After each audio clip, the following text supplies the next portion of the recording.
నమస్తే అమ్మ. నమస్కారం అండి. అమ్మ, కొంతమంది అంటూ ఉంటారు దేవుడు కూడా మమ్మల్ని చిన్న చూపు చూశారు అని చెప్పి.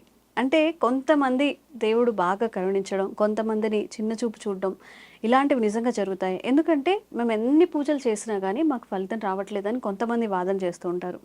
మేమేం చేయలేదు, అయినా కానీ దేవుడు మాకు చాలా ఇచ్చాడు. ఆస్తి కానివ్వండి, సంతోషం కానివ్వండి, మంచి భర్త, పిల్లలు, ఉద్యోగం, విద్య అన్నీ వచ్చాయి అని అంటూ ఉంటారు. అంటే వీళ్ళిద్దరి వాదన తీసుకుంటే దేవుడు కూడా పార్షియాలిటీ ఉంటుందా? దేవుడు కూడా ఒకరిని పెద్దగా ఒకరిని చిన్నగా అలా చూస్తారా అని అనిపిస్తుంది. మరి ఇందులో వాస్తవం ఎంత? ఫస్ట్ ఆఫ్ ఆల్ నేను చెప్పాను కదండి, దేవుడు ఏమి చెయ్యడు, కానీ మనకు లీల చూస్తాం కదా మనము. ఇప్పుడు ఫర్ ఎగ్జాంపుల్ చూడాలి అంటే శ్రీమద్ భాగవతంలో మనం కృష్ణ లీల చూస్తాము. సో దాంట్లో కూడా క్వశ్చన్ అడుగుతారన్నమాట. ఎవరు అడుగుతారంటే నారద మహర్షికి పాండవుల్లో పెద్దవాడైన యుధిష్ఠిర్ అంటే ధర్మరాజు అడుగుతాడు అనమాట. ఎందుకు అంటే అక్కడ ఏమవుతుంది, రాజసభలో శిశుపాలుడు వస్తాడు. శిశుపాలుడు ఎవడు? రాక్షసుడు అంటాడు అని చెప్పారు మన భాగవతంలో. కానీ శిశుపాలుడు సంబంధానికి ఎవరు అంటే కృష్ణుడు యొక్క అత్త కొడుకు. ఓకే, ఇప్పుడు కృష్ణుడిని మనం దేవుడు అంటున్నాం కదా, వాళ్ళ తల్లిదండ్రులు దేవతలు అంటున్నాం కదా, కానీ వాళ్ళ అత్త కొడుకే అసురుడు.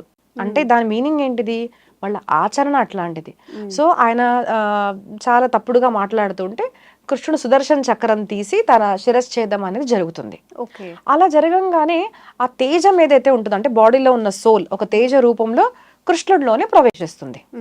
ఇలాగ ప్రవేశించగానే అదేంటిది? అసురుడు తప్పుడుగా మాట్లాడు అని ఇటు చూస్తే పనిష్మెంట్ చేశాడు, అంటే చంపేశాడు. ఇటు చూస్తే ఆ తేజం భగవంతుడిలో ఎందుకు వెళ్ళింది? సో దేవుడు కూడా పార్షాలిటీ చేస్తాడా అని అక్కడ క్వశ్చన్ అడిగాడు అనమాట. ఒక మాట ఏంటంటే అండి, మనకు ఉన్న క్వశ్చన్స్ ఏవి కూడా అన్నిటికీ ఆన్సర్స్ మనకు శాస్త్రాల్లో ఉన్నాయి. లేవు అన్నవి లేవు. మనకు దొరకట్లేదు అంటే మనం చదవట్లేదు, లేదంటే మనం గురువుల దగ్గరికి వెళ్ళి అడగట్లేదు. కానీ ప్రతి ఒక్క ఆ క్వశ్చన్ కి ఆన్సర్ మన శాస్త్రాల్లో ఉందన్నమాట. ఎందుకంటే ఋషిములకు తెలుసు అనమాట, కలియుగంలో మనిషికి ఎట్లాంటి డౌట్స్ వస్తాయి. సత్యయుగం అంటే బాగా సత్యయుగము, ద్వాపర, త్రేత అంటే బాగా శ్రద్ధతో దేవుడిని స్మరించుకునేవాడు. కలియుగంలో అన్ని డౌట్స్ అనమాట. ఏది చేయాలన్నా కూడా నిజంగా చేస్తాడా, అసలు నిజంగా దేవుడు ఉంటాడా, ఇట్లాంటి క్వశ్చన్స్ ఎక్కువ ఉంటాయి. సో అన్నిటికీ సమాధానాలు. దాంట్లో ఇది ఒక క్వశ్చన్. సో ఇది అడగంగానే నారద మహర్షి చెప్పిన స్టోరీ మీకు చెప్తానండి. సో బాలకృష్ణుడు సాక్షాత్ కృష్ణుడు ఏం చేస్తాడు? అసురుడు అంటే ఇప్పుడు ప్రహ్లాద స్టోరీ మనం చెప్పుకున్నాం కదండి, ప్రహ్లాదుడు కోసము నరసింహ రూపంలో వస్తాడు కదా. సో వచ్చాడు, వాళ్ళ నాన్నని చంపేశాడు, బాలుడిని రక్షించాడు. అవును. ఇలాగే రామావతారంలో కూడా ఏం జరుగుతుందంటే, రామరావణ యుద్ధం జరిగిన తర్వాత అందరూ వానరులు చనిపోతారు, అసురులు కూడా చనిపోతారు అన్నమాట దాంట్లో. కానీ ఇంద్రుడు వచ్చి, స్వామి మరి ఏదైనా సేవ నాకు చెప్పండి, మీరు రావణాసురుని చంపేశారు కదా, మేము మీకు గిఫ్ట్గా ఏదో ఇవ్వాలనుకుంటున్నాము చెప్పండి అంటే, రాముడు ఏమంటాడు అంటే అమృత వర్షాన్ని కురిపించు, కానీ అసురుల మీద కాదు వానరుల మీద మాత్రమే కురిపించు అంటాడు.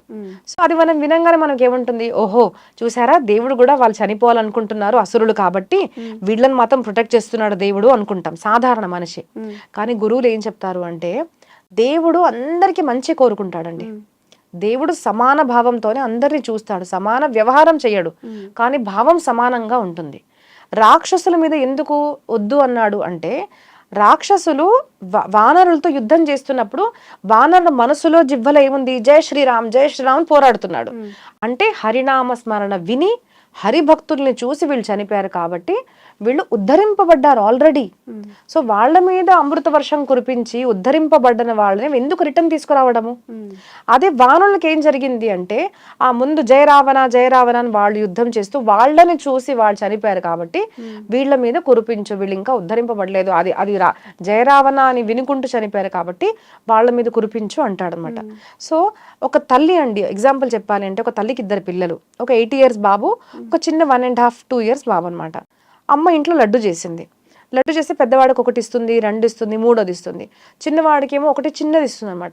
అమ్మ ఇంకోటి ఇవ్వు అంటే, నేను ఇవ్వను రాను, వద్దు నీకు కడుపు పాడైపోతుంది తినకు అంటాడు, నీకు అంత డైజెస్ట్ అవ్వదు అంటారు. వెంటనే చిన్న బాబు, ఏంటమ్మా నీకైతే పెద్ద అన్నయ్య ఇష్టం, నేనంటే ఇష్టం లేదు అంటారు. సో అలా మనకు అనిపిస్తుంది కదండి. కానీ అమ్మ చేసిన వ్యవహారం వేరే ఉంది. పెద్దవాడికి 3 పెద్ద లడ్డులు ఇచ్చింది, చిన్నవాడికి చిన్నది ఇచ్చింది, ఎక్కువ ఘీ ఉంది కదా వద్దు నాన్న అనేసి. ఎందుకు? వ్యవహారం భిన్నము, కానీ భావన ఏంటిది తల్లిది? చిన్నవాడికి నేను ఇప్పించానంటే డైజెషన్ ప్రాబ్లం వస్తుంది, చిన్నవాడు ఇంకా డైజెస్ట్ అవ్వలేదు, కానీ పెద్దవాడు మాత్రం గ్రో అవుతున్నాడు కాబట్టి తనకి ఎక్కువ ఇవ్వాలి. సో దేవుడు కూడా వ్యవహారం భిన్నంగా ఉంటుంది, కానీ భావన అనేది సేమ్గా ఉంటుంది. అదే మనం సమాజంలో కూడా చూడాలండి. చాలా మంది అందరం సమానం, సబ్ ఏక్ హై, అందరం ఒకటే అంటుంటారు. కానీ అందరం ఒకటి కాదు. ఇప్పుడు ఇది ఇలా చెప్పగానే కొంతమందికి అది వెంటనే అదేంటిది ఇట్లా అంటున్నారు అంటారు. ఎగ్జాంపుల్ మీకు చెప్తానండి. ఒక కాలేజ్లో, అంటే నేను శ్రీ చైతన్యం చదువుకున్నప్పుడు నేను చెప్తాను, షఫ్లింగ్ అనేది జరిగేది. బాగా చదువుకున్న వాళ్ళు ఒక దాంట్లో, కొంచెం మీడియం చదువుకునే వాళ్ళు ఒక సెక్షన్లో, అసలు ఇంకా వీళ్ళు డాక్టర్ డిగ్రీ రాదు వీళ్ళకన్న వాళ్ళు ఒక సెక్షన్లో వేసేసేవారు. ఎందుకు ఆ డిఫరెన్స్ చూశారు? అందరూ సమానంగా ఫీజు ఇస్తున్నారు కదా. బికాస్ దే నో ఉన్న 2 yearsలో వీళ్ళ మీద మనం ఫోకస్ చేసాము అంటే ఖచ్చితంగా వీళ్ళు డిగ్రీ అనేది తీసుకొస్తారు. వీళ్ళ మీద కొంచెం ఇంప్రూవ్, ఎక్కువగా కష్టపడే వాళ్ళు లెక్చరర్స్ కావాలి. వీళ్ళని మాత్రం ఏం చేసినా రాదు, అప్పటికి మనం ట్రై చేద్దాము. సో ఉన్న 2 yearsని ఎలాగ మనం వాడుకోవాలి. సెకండ్ థింగ్, చెట్లు అన్ని సమానం అనుకున్నాం అనుకోండి.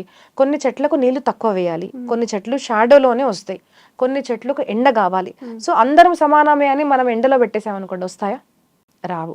ప్రతి చెట్టుకు మనము వ్యవహరించే తీరు వేరే ఉంటుంది, కానీ భావన ఎలా ఉంటుంది? అన్ని చెట్లు బాగా రావాలి.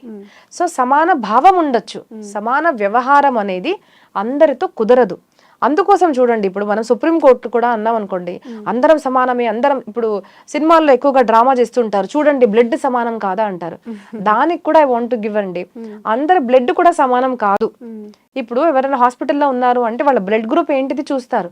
అందరికి అన్ని బ్లడ్ మనం డొనేట్ చేయగలుగుతామంటే అందరూ అన్ని బ్లడ్స్ తీసుకోలేరు, డొనేట్ కూడా చేయలేరు. Because our body is different. ప్రతి ఒక్క మనిషి టిష్యూస్ కూడా డిఫరెంట్ ఉంటాయి. ఒక ఆర్గన్ డొనేట్ చేయాలి అంటే కూడా మీ శరీరం వేరే, నా శరీరం వేరే. ఇంట్లో ఒకరికి ఆర్గన్ డొనేట్ చేయాలి అంటే ఇంట్లో ఒక్క తల్లికి పుట్టిన పిల్లలకి కూడా సేమ్ పర్సన్ ఆర్గన్స్ డొనేట్ చేయలేడు. ఎందుకు? మన టిష్యూస్ డిఫరెంట్, మన బాడీస్ డిఫరెంట్. సిమిలర్లీ మన ప్రవర్తన కూడా డిఫరెంట్ ఉండడం వల్ల సుప్రీం కోర్ట్ తప్పు చేసేవాడికి పనిష్మెంట్ ఇస్తుంది, మంచి చేసేవాడికి గవర్నమెంట్ అనేది ఆనర్ చేస్తుంది. సిమిలర్లీ పరమాత్మ కూడా అందరినీ సమానంగా పుట్టించాడు. ఒకరు తప్పుగా ప్రవర్తిస్తున్నాడు కాబట్టి వాళ్ళని మనం అసుర అన్నాము. ఫస్ట్ చెప్తారన్నమాట, రావణాసురుణ్ణి కూడా దేవుడు వెంటనే చంపలేదండి. చెప్పారు, నువ్వు తప్పు చేస్తున్నావు. తండ్రి చెప్పాడు, మామయ్య చెప్పాడు, భార్య చెప్పింది, అందరూ తమ్ముడు కూడా అందరూ చెప్పారు, కానీ వినలేదు. దానివల్ల ఏమైంది? నాశనమైంది. అప్పుడు చంపాడు రాముడు.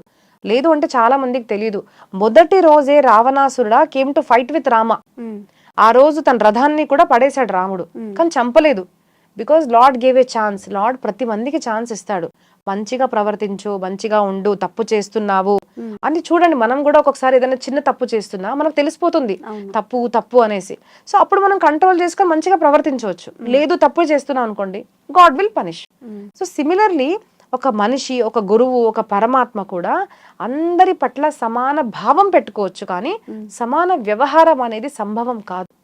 సో పరమాత్మ కూడా ఒక రూపాన్ని అవతరించి వచ్చాడు అంటే సమాన భావం, అందరికీ మంచి జరగాలి, కానీ సమాన వ్యవహారం అనేది జరగదు కూడా. అది అంటే ఎవరి స్థాయిని బట్టి, ఎవరి కర్మల్ని బట్టి, ఎవరు ఎలా ప్రవర్తిస్తున్నారో దాన్ని బట్టి దేవుడు వాళ్ళకి ఏమేమి ఏ టైంలో కావాలో ఆ టైంలో ఇస్తారు. అంతే అండి. ఓకే, నిజంగా అమ్మా ఈ విషయం తెలుసుకుంటే చాలా వరకు వాళ్ళ లైఫ్లో ఉన్న సుఖ దుఃఖాలు కానీ, మాకు ఆ ఇన్కంప్లీట్నెస్ ఏదైతే ఉందో అది దేవుడి మీద తోసేయడం అనేది తగ్గించేస్తూ ఉంటారు. ఖచ్చితంగా. చాలా మంచి విషయాలు తెలియజేశారమ్మా. ధన్యవాదాలు. Thank you.